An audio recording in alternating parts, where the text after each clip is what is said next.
All right, so this video is primarily going to be me cleaning up the Aquascape for the 90-gallon. When I moved everything down into the fish room from upstairs, a lot of stuff just kind of got dumped in here just because of time. So I'm going to go through and clean that up, the sponge filter, the extra driftwood. I want to spread the guppy grass out a little bit so that way it's not clumped up so much. And I also, the pleco cave's having some issues, the back side of it. This pleco cave does go all the way under this rock structure. So the back side of it is starting to get blocked a little bit by the substrate. So I'm just going to take this rock. This is just shale for my backyard. So I'm going to take this rock and use it to kind of barricade out the substrate a little bit and just give the pleco, which my kids named Cotton Candy.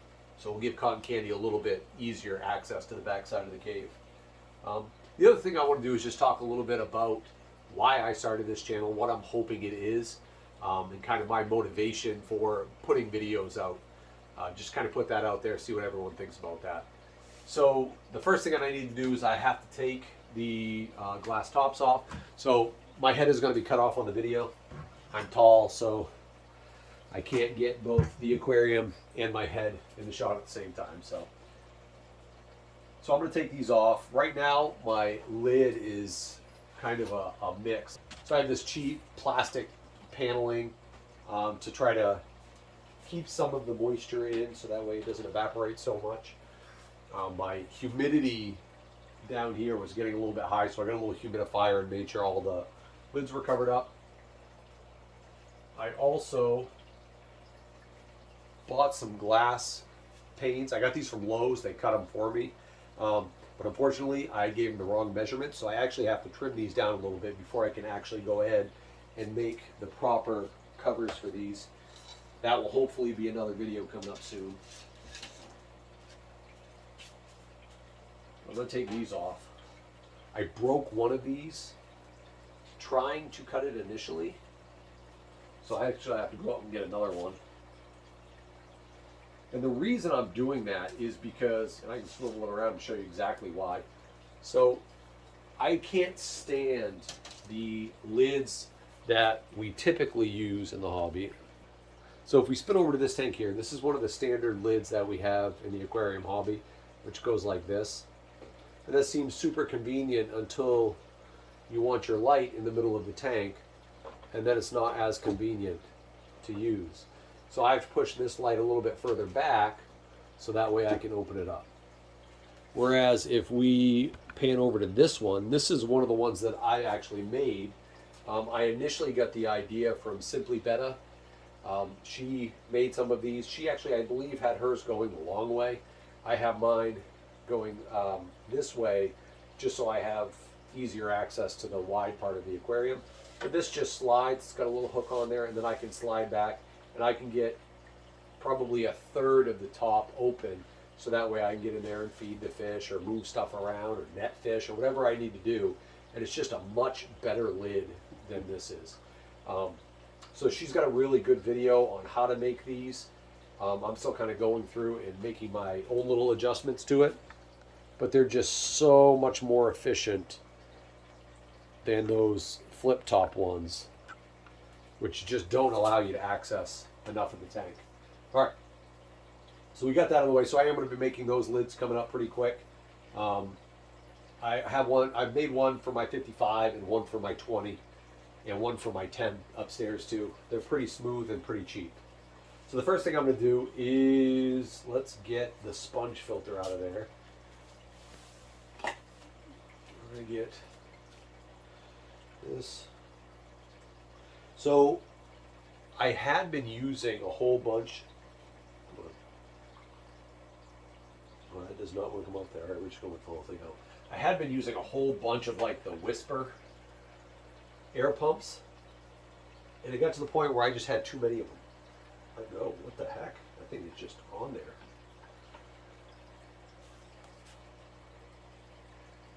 There we go.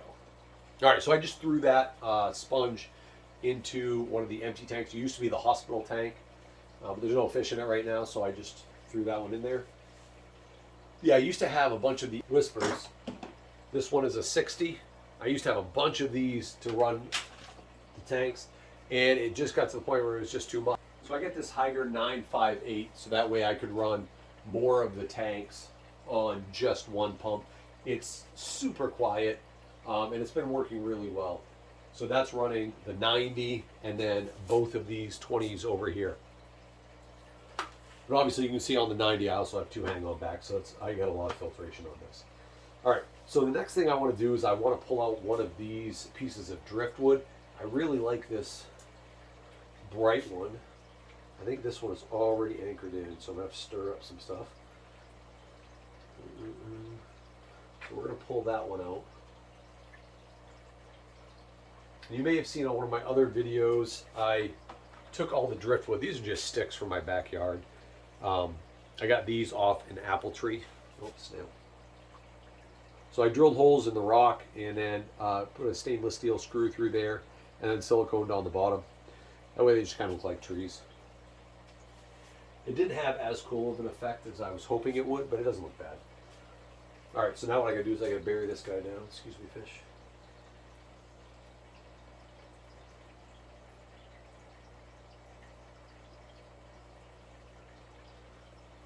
Spread that. I gotta put more substrate in here anyway.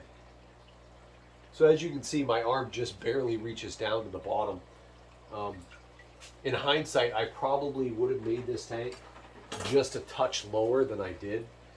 I mean, I don't have, you can see, I don't have short arms.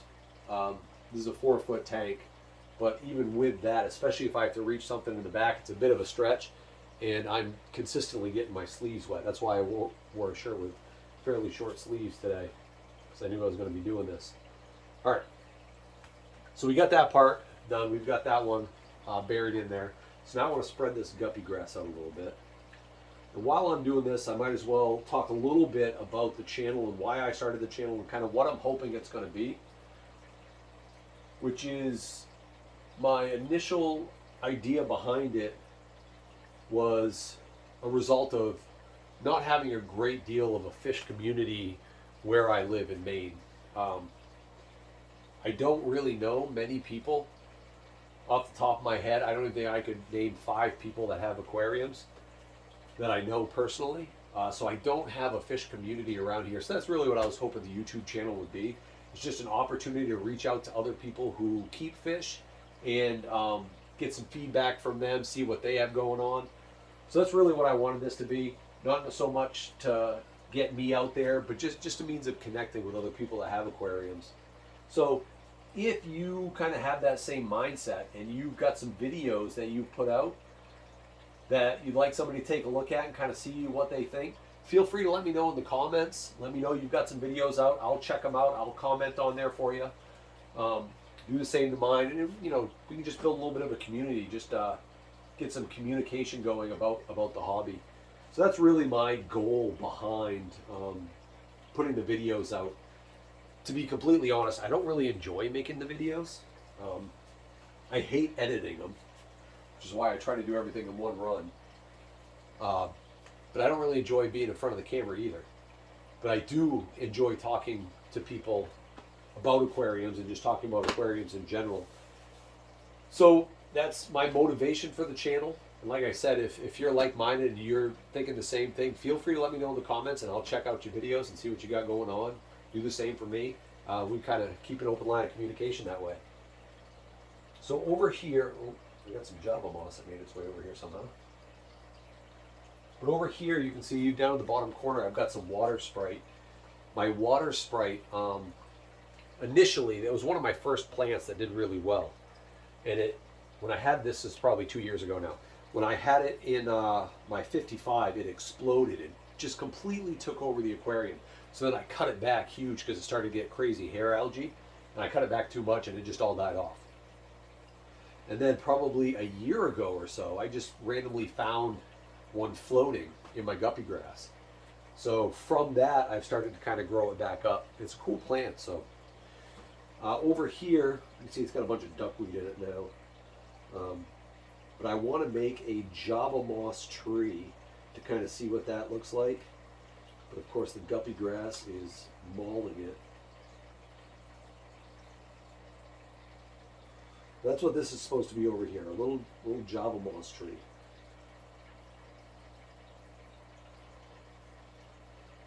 This Java moss was completely covered in hair algae, but it's doing significantly better since I've moved it into this 90. So you can see the duckweed's going crazy.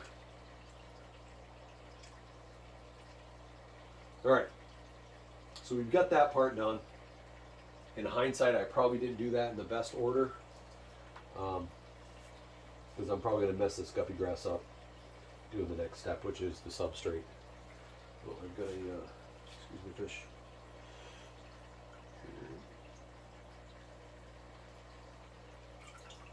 Plant weight. And I got to fix this other plant weight because this is strangling the leaves of this Java fern. Java fern is, whoops, sorry. Java fern is one of the plants that I haven't had a great deal of luck with. For some reason, I just can't get it to get rolling. Yeah, so I don't know if that's going to come off. Yeah, she still wants to hang on. So I initially got it because when I had my aquariums in the classroom, the students picked Java fern as one of their plants they wanted to go with. I was like, oh, that'd be a cool one. So we got that. It didn't come in super. Can you stick right there? Oop. It didn't come in really nice. It struggled a little bit. Part of that was the season. I got it there in the winter, so that probably wasn't the best idea. To find somewhere for it to latch onto. Ooh, right there. There we go. See if that works. But it hasn't been working for me. It hasn't really been going. Not like the other plants. All right. So what we're going to do now is we're going to take this, which is a rock that I had in one of my other tanks. I think it was my 55 for a while. And I'm just going to use it as a barricade back here to block off the backside of the pleco cave. All right, next step is the substrate. So I have a whole bunch of this black diamond blasting sand that I got super cheap. I know a lot of people, I put a video out, a lot of people put videos out, and anytime somebody recommends substrate, there's a bunch of people that always said black diamond blasting sand, and it is really good. I do really enjoy it. I don't enjoy it as much now as I did when I first started using it, and I'm going to put a kind of a revisit video kind of explaining why I don't enjoy it as much. How am I going to do this without wrecking everything? This is not as easy as I was anticipating. All right. So I got the blasting sand in there-ish. Now I just got to spread it out a little bit. Where's my little tool? I don't know where it is. I'm going to take my sweet little aquascaping tool. The idea is I just want to move this stuff. So I took out a bunch of the duckweed and guppy grass yesterday. I do love guppy grass, but it can be such a pain. It grows so fast and it just takes over so quickly. Goes wherever it wants to go. So, but that's the gist of kind of what I wanted to do. I mean, obviously there's going to be more things. I'm not sure what I want to do with this right here. If I just want to leave it blank, take it out. I don't know. Maybe get another plant to try to grow onto that. We'll figure that out. So yeah, and like I said before, the purpose of this channel is just to reach out and kind of start connecting with other fish keepers. So if you have some videos that you'd like me to check out, a channel you'd like me to check out, just let me know in the comments. I'll take a look at it. I'll send some comments your way. Do the same for me, and we'll kind of start putting together a little online community through our videos. Especially for those of you that are like me, where you don't really have a whole lot of a fish community around you. So that's all for this video. Thanks for watching. I hope to see you guys soon.